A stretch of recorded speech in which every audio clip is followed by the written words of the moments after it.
ඔය දැකලා ගෑනු ළමයි අඳිනවා මේ අර මධ්‍ය ලක්ෂ්‍ය පේන්න අඳින්නේ. ඒ කියන්නේ නාභිය. නාවියට අපි කිව්වොත් බොරිය.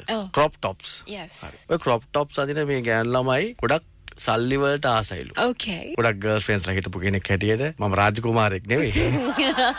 ගමේ කොල්ලෙක්. මහත්තයා යාළුවා හිට එක ගෙල්ලෙක්. එයා හැමදේම තීරණය කරන්නේ සල්ලි වලින්. එයාත් අර ගර්ල්ස් වගේම තමයි.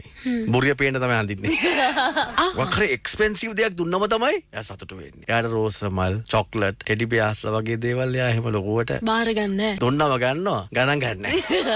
එක දවසක් එදා සිකුරාදා මං එයාව එක්කගෙන ගියා ඒ පැත්තේ තිබ්බ ලොකුම රත්තරම් බඩු කඩේට. මුදලාලි මට දෙන්න රත්තරම් මාලයක්. මුදලාලි බැලුවා උඩින් පල්ලෙහාට.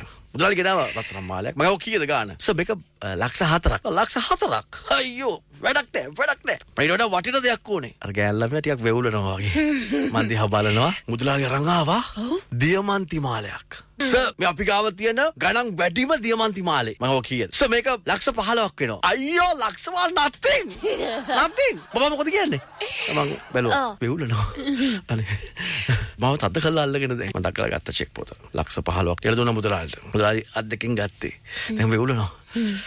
මේ මම කව මුදලාලි අද ෆ්‍රයිඩේ මන්ඩේ උදේම සල්ලි ගන්න පුළුවන්. මුදලාලි මන්ඩේ උදේ බැංක් එකට දාලා සල්ලි ගන්න. මම හවස ඇවිල්ලා දියමන්ති මාලේ අරන් යන්න.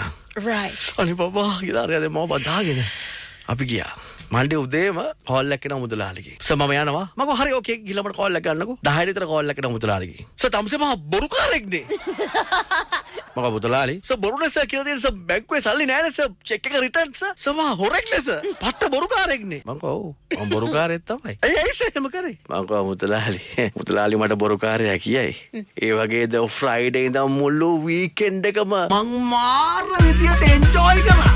ප්‍රේමදිය සුලියේ ගහගෙන ගිහි මම පතුලෙම දිලිලා එල්ලෙම්බේ පුංචි බුරියේ වහ ගනි සාරි කොට හොඳටම ඇරිලා